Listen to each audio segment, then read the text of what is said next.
So here we go, the other half part of this year, May, June 16, 21, question number 3 and 4. The question number 3, W and Y, Wang and Yon, who share profit and losses in the ratio of 2:1, decided to dissolve their partnership. So this is dissolution question. The terms of dissolution are given to us in the form of additional information. The requirements are partnership realization account 5 marks, realization account और dissolution account एक ही बात है. Then amount each partner has to pay into the bank, that is bank account they need to make.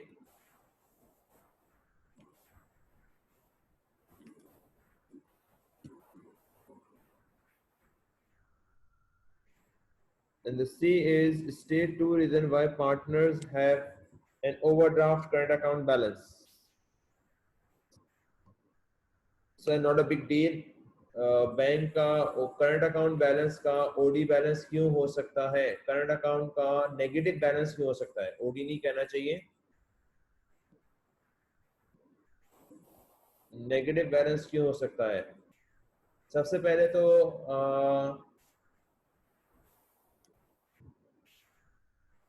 In a particular year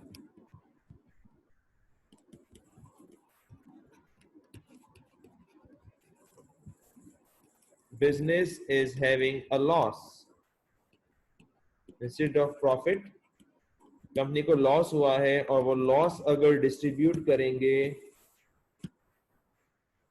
between partners तो उनका balance negative आ सकता है या debit balance हो सकता है. Number 2, the partner withdraw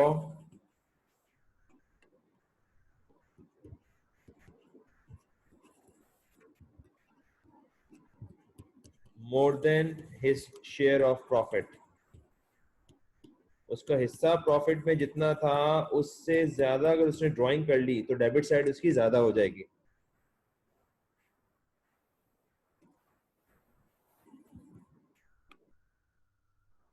State why partner maintains separate capital account for each partner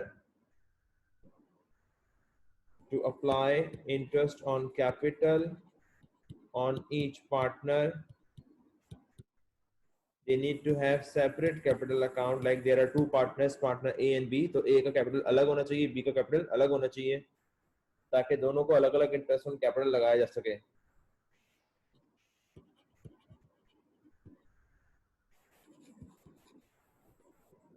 आइए, let me move towards a question where we have to make realization account. आपको पता है इसके अंदर 3 मेन अकाउंट ओपन होते हैं. Number 1, realization account.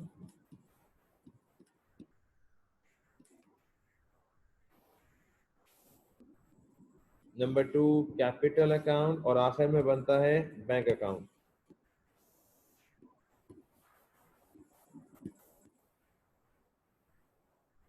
Realization account include all assets and liabilities. All assets here, all liabilities here at balance sheet date, like 60,000, 10,000, 14,000, 16,000. All assets are on the debit side and the liabilities are on the credit side. Bank balance is overdraft, it is in the bank account. Capital accounts are prepared for capital account transactions and balances, Wong and Yang.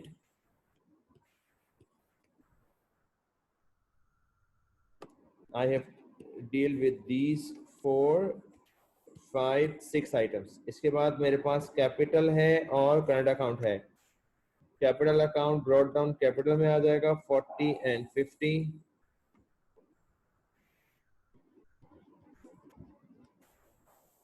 $40 and 25. और current account अगर positive है तो credit, negative है तो debit. W का negative है 10, Y का positive है credit. After this, we need to read the transactions and put it in the accounts. Land and building are sold. Bank debit, building credit, bank debit, building credit. मैं ज़रा जल्दी जल्दी करूंगा, building की वजह से पैसे आ रहे हैं हमारे पास. Yon took one of the vehicle, agreed value 3,000, remaining vehicles were sold for 3,500. Yon 3,500 3,000 वाली ले गया. Yon debit motor vehicles credit, Yon लेके गया ये, और बाकी मोटर व्हीकल्स 3,500 की सेल हो गई, वो थ्रू बैंक जाएंगी. जो 3,500 हैं ये पैसे बेची है तो बैंक में पैसे आ रहे होंगे.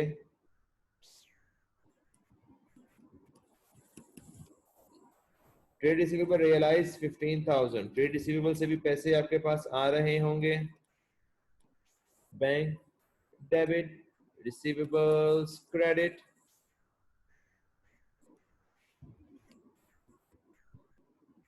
Trade payables paid after taking discount of 1,500. कितने ट्रेड पेबल थे? 26,000. इसमें से 1,500 रुपए माइनस कर दें. 24,500 हम पे करेंगे इनको.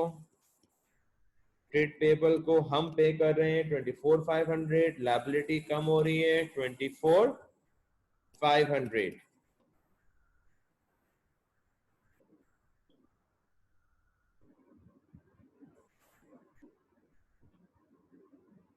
नेक्स्ट, इन्वेंट्री सोल्ड हो गई 12,000 की. Bank debit, inventory credit. Normal आप डबल एंट्री बनाओ. सिंपल पैसे आ रहे हैं या पैसे जा रहे हैं. हमें डिस्काउंट वगैरह रिकॉर्ड नहीं करना, जो एक्चुअल कैश इन या कैश आउट है वो रिकॉर्ड करना है. एक्सपेंसेस पैसे जा रहे हैं 1,700. Dissolution expense, dissolution expense. That's all. Transactions are completed.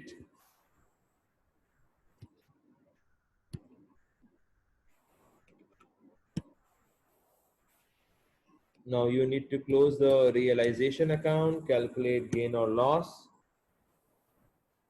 इसकी मैं सिचुएशन समझा दूं. If debit is greater, then it will be a loss. If credit is greater, then it will be a profit or gain. अब आप बड़ी side को plus करो, छोटी साइड को माइनस.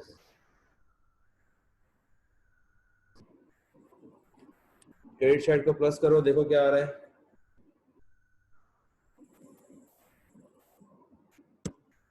129,500. क्रेडिट साइड ज्यादा आ रही है.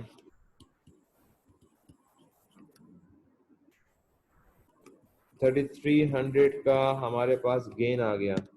That gain must be divided in between old partners. Of course, there were two partners, W and Yan, as a ratio of 2:1. 2/3 and 1/3. 2,200, 1,100, 2,200, 1,100. Proper ये डबल एंट्री बन रही है इसकी. इट्स अ प्रॉफिट और अ gain. Now you need to close this and calculate the bank balance.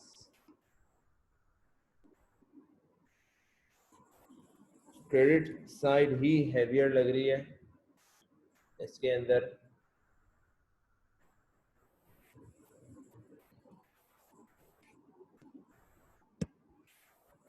$32,200 आ रहा है W का, जो ये बैंक से पे करेगा. इसको मिलेंगे और इसके बन रहे हैं 36,100. This what examiner ask. अगर आप ये दोनों एंट्रीज पे यहाँ लिख दोगे तो आपका ये बैलेंस आ जाएगा. हालांकि बैंक अकाउंट इसने मांगा नहीं है.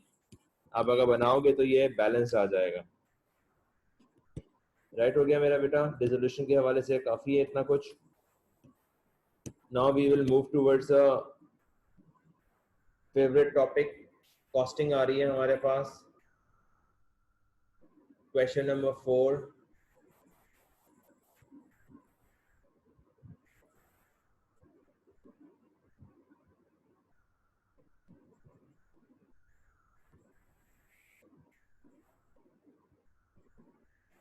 सबसे पहले क्या मांगा है इन्होंने, Raheel manufactures a single product X and wishes to know break even point. What does it mean by break even point? सबको पता है sir, it is a point where there is no profit, no loss.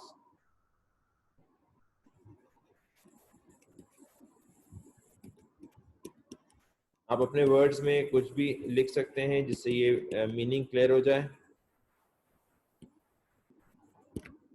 Total revenue is equals to total cost. It's break even.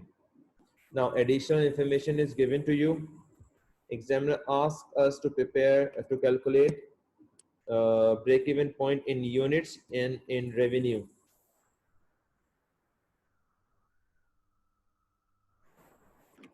अच्छा, ये बड़ा interesting है। 2 अगर selling price है और कंट्रीब्यूशन टू सेल्स रेशियो 62.5 है, तो कंट्रीब्यूशन की वैल्यू क्या होगी? Contribution per unit will be 62.5% of 2। निकालिए। 2 क्योंकि सेलिंग प्राइस है, 2 क्योंकि सेलिंग प्राइस है, इसका 62.5% कैलकुलेट कर लेंगे तो हमारा ये कंट्रीब्यूशन आ जाएगा 1.25। ऑलराइट, पहले मैंने कंट्रीब्यूशन पर यूनिट निकाला, अब मैं निकालूंगा variable cost per unit is selling price minus contribution.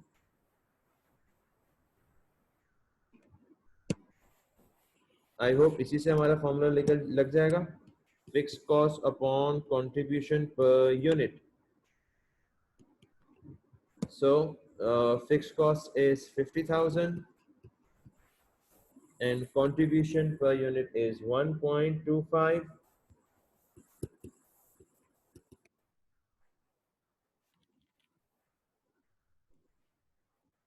So your break even in terms of units are 40,000 units.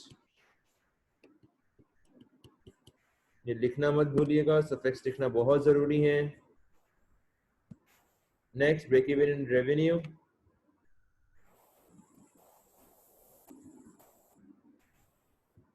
दो तरीकों से निकाल सकते हैं, एग्जाम में आप एक ही तरीके से निकालिएगा।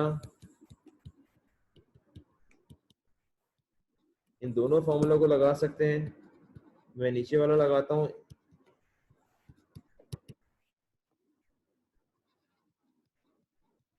अगर आप ऊपर वाला लगाओगे तब भी यही आंसर आना चाहिए।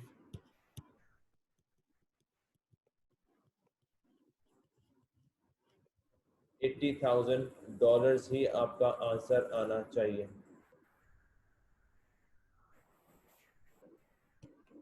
Next requirement C, examiner ask us to prepare break even chart. अब इन्होंने ब्रेक इवन टेबल भी दिया हुआ है, पूरा टेबल बना के ग्राफ बना के दिया हुआ है और कह रहे हैं चार्ट बना दें 4 नंबर का। अच्छा, चार्ट बनाने के लिए मैंने आप लोगों से कहा था कि पहले टेबल बना लिया करें। टेबल कैसे बनाना है मैं जरा रिवाइज कर दूं। 0 आउटपुट और मैक्सिमम आउटपुट। तो मैक्सिमम आउटपुट आपके पास क्या है क्वेश्चन में? देखिए, जो डिमांड होती है वो मैक्सिमम आउटपुट होती है 1 लाख। एक मिनिमम आउटपुट और एक मैक्सिमम आउटपुट लेकर आपने क्या क्या निकालनी है? Fix cost, variable cost, total cost और टोटल रेवेन्यू। फिक्स कॉस्ट आपने देख ली थी, कितनी थी sir? 50,000। It would remain same अगर आप 0 बनाओगे तब भी, अगर आप 1 लाख बनाओगे तब भी। वेरिएबल कॉस्ट क्या थी सर? कंट्रीब्यूशन हमारे पास था 1.25, तो वेरिएबल कॉस्ट पर यूनिट होगी 2 माइनस 1.25, 0.75। जीरो से मल्टीप्लाई करूंगा जीरो आएगा, 1 लाख से मल्टीप्लाई करूंगा तो 75,000 आंसर आएगा। टोटल कॉस्ट हो गई अपने पास 50,000 और 125। रेवेन्यू निकालने के लिए सेलिंग प्राइस 10 थी, 2 थी, 2 0 is 0, 2 into 1 lakh is 2 lakh। Break even बनाने के लिए आपको इंपॉर्टेंट कोऑर्डिनेट्स क्या चाहिए, x, y कोऑर्डिनेट जो होते हैं, टोटल कॉस्ट और टोटल रेवेन्यू। कॉस्ट के लिए आप लोगे 0,50, यानी ये दो लोगे ना आप, 0,50 एंड दूसरा वाला लोगे 1 लाख, 125, 1 लाख, 1 लाख, 125। इसी तरह टोटल रेवेन्यू निकालने के लिए 0,0 दैट इज 0,0 ये लिया हमने, एंड देन 1 लाख, 2 लाख, 1 लाख,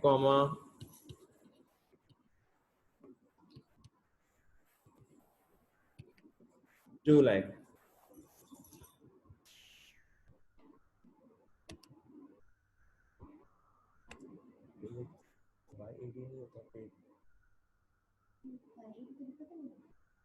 नहीं होता, AID, EAID।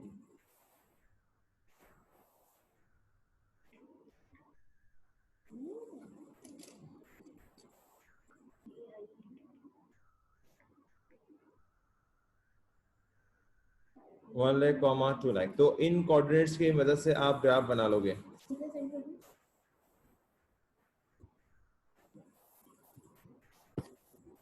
अब आप इसकी ग्राफ जरा देख लें किस तरह बनाना है। सबसे पहले तो आप यहाँ लाइन ड्रॉ कर लीजिएगा।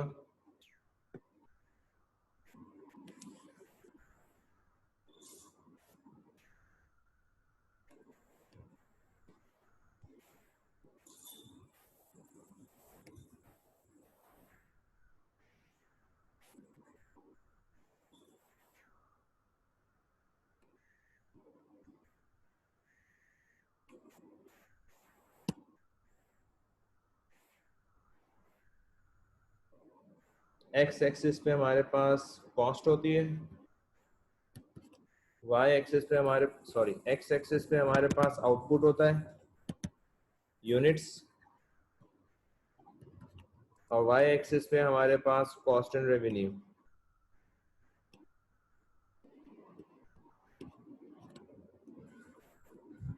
अब आपको ये देखना है कि मैक्सिमम आपके पास आउटपुट कितना है, 100,000। तो आप 20, 30, 40 का भी बना, 10, 20, 30 का भी बना सकते हो।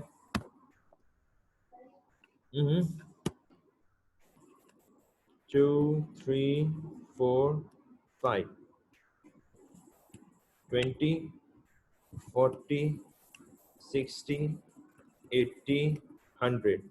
तो ये डॉलर 000 के 000 के अंदर आंसर आ जाएगा। इसी तरह कॉस्ट अगर आप देख लो मैक्सिमम कितनी आ रही है, 2 लाख आ रही है। तो 1, 2, 3, 4, 5, 6, 7, 8, 9, 10। तो 2 लाख पूरा कवर कर सकते हो आप। 2 लाख आप पूरा इसमें कवर कर सकते हो।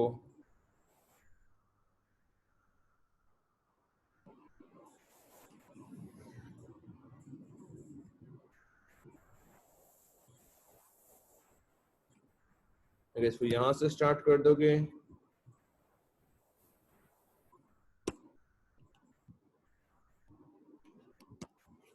तो और भी अच्छा हो जाएगा। ये 1 लाख, 20, 40, 60, 80, 100, 120, 140, 160, 180, 200। ये डॉलर थाउजेंड्स हो जाएंगे, 0,000 हो जाएंगे, थाउजेंड्स हो जाएंगे। समझ आ रहा है? स्केलिंग, स्केलिंग को गौर से देख लें आप सब लोग।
Oh,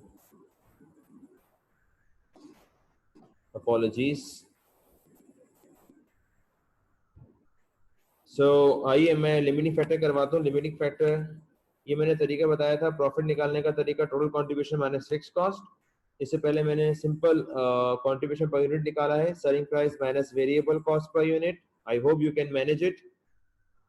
margin of safety formulas. अच्छा, कंट्रीब्यूशन पर यूनिट 9.5 और 7.5 है। लिमिटिंग फैक्टर के स्टेप्स,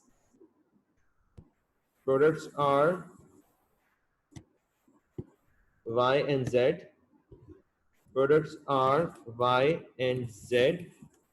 Contribution per unit, फिर limiting factor per unit, then contribution per limiting factor. इसके बाद हम जाते हैं रैंकिंग की तरफ, OPP बनाते हैं, फिर प्रॉफिट आता है। सो कंट्रीब्यूशन पर यूनिट अभी हमने निकाला है इनका 9.5, 7.5, 9.5 and 7.5.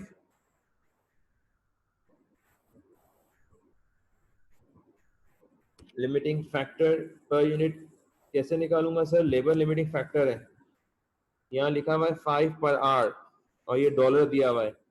अगर मैं कॉस्ट को आवर्स, कॉस्ट को रेट से डिवाइड कर दूंगा तो मेरे पास आवर्स आ जाएंगे। दैट इज 10/5 करूंगा तो 2 आएगा और 5/5 करूंगा तो 1 आएगा। ये मेरा लिमिटिंग फैक्टर पर यूनिट हो जाएंगे आवर्स, 2 आवर्स, 1 आवर्स। कंट्रीब्यूशन पर लिमिटिंग फैक्टर, इनको डिवाइड करना है, यानी step 1 divided by step 2.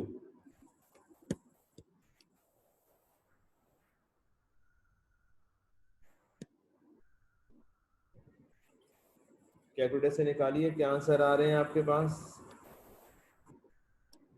4.75 and 7.5। तो रैंकिंग के लिहाज से ज्यादा प्रॉफिटेबल Z है, लेस प्रॉफिटेबल Y है।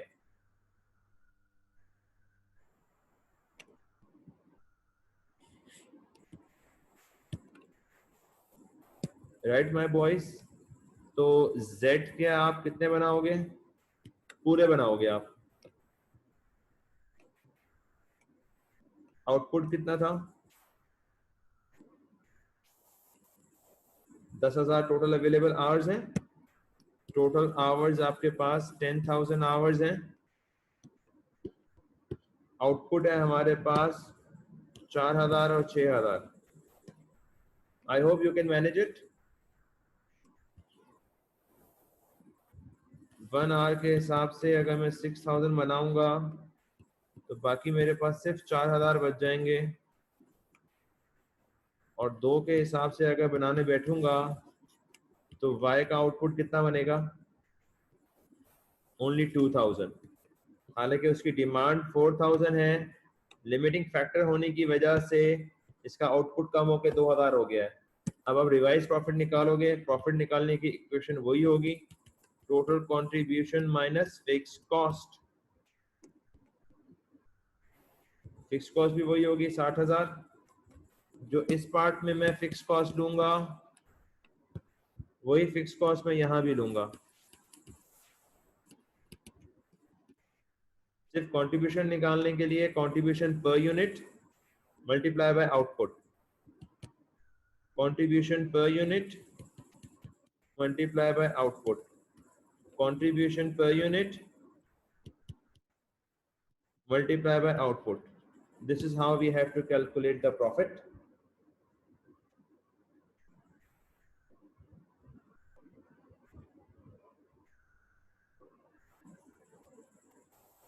It's 4,000 only. तो सर मैं यह चाहता हूँ आप इंशाल्लाह कंप्लीट कीजिए इसको। Additional information, Rahil has to meet the forecast demand in April as she has contracts with her customers, with her customers. In order to achieve this, she has two alternatives कि मैं labour hours कैसे बढ़ाऊं, मेरे पास तो वैसे ही shortage है labours की। या तो मैं ओवर टाइम पे चला जाऊं या फिर मैं बाहर से बना बनाया मांग के खरीद कर आगे बेच दूं? Advice, which option they must choose and justify your answer.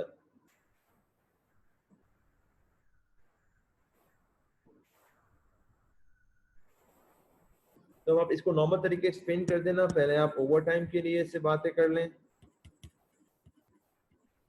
फिर बाय ऑप्शन के ऊपर चले जाएं। दो ऑप्शन है ना, या तो ओवर टाइम करवाएंगे या बाय करवाएंगे। अब इसमें दोनों केस हो सकते हैं कि ओवर टाइम पे जा रहा हूं तो वर्कर्स आपके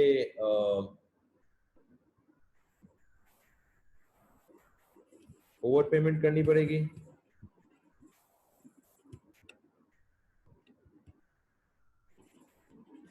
वर्कर्स रिलक्टेंट हो सकते हैं, वो रिफ्यूज कर सकते हैं, मना कर सकते हैं, क्वालिटी कॉम्प्रोमाइज हो सकता है।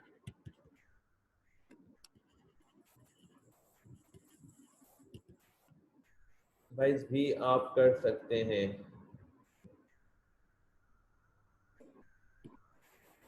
बट स्टाफ आर ट्रेन, ये भी इंपॉर्टेंट बात है। ऑलरेडी जानते हैं कंपनी को, ऑलरेडी उनको पता है कि यार क्या मामलात हैं। बाहर वाले से लेंगे तो it may be expensive option. Again quality यहाँ पर भी आपको कॉम्प्रोमाइज करनी पड़ सकती है। नॉट श्योर टू यू, इस तरह के पॉइंट आप एक्सप्लेन कीजिएगा इसके अंदर। सो आप अपनी तरफ से सजेशन दे सकते हैं, but we may suggest for और we suggest over time as आपका इन हाउस प्रोडक्शन तो हो रही है ना।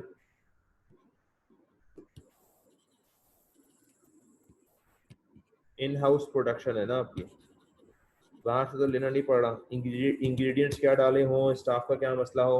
अब आजकल तो ओवर टाइम का बड़ा मसला है बेटा, ओवर टाइम के सॉरी क्या नाम है, कोरोना का बड़ा मसला है। बाहर वाले स्टाफ से अगर बनवाऊंगा तो पता नहीं किस तरह का बना कर दे, स्टाफ साफ सुथरा था नहीं था, प्रॉपर हाइजीन या प्रॉपर प्रिकॉशन मेजर्स इन्होंने लिए भी या नहीं लिए। कोरोना की वजह से तो और बड़े बड़े मसाइल बढ़ गए। तो अपने यहाँ की प्रोडक्शन होगी तो हमें पता होगा कि यार हमने साफ सुथरा माहौल रखा है, इन्वायरमेंट हमने कैसा रखा है, सोशल डिस्टेंसेस का हमने कितना ख्याल रखा है। ये सारे ऑप्शंस आपके जहन में आ सकते हैं और आप लिख भी सकते हैं। सिंपल ऑप्शन है मार्जिनल कॉस्टिंग का advantage disadvantage. Thank you very much. अपना और अपने घर वालों का ख्याल रखिएगा। अल्लाह हाफिज।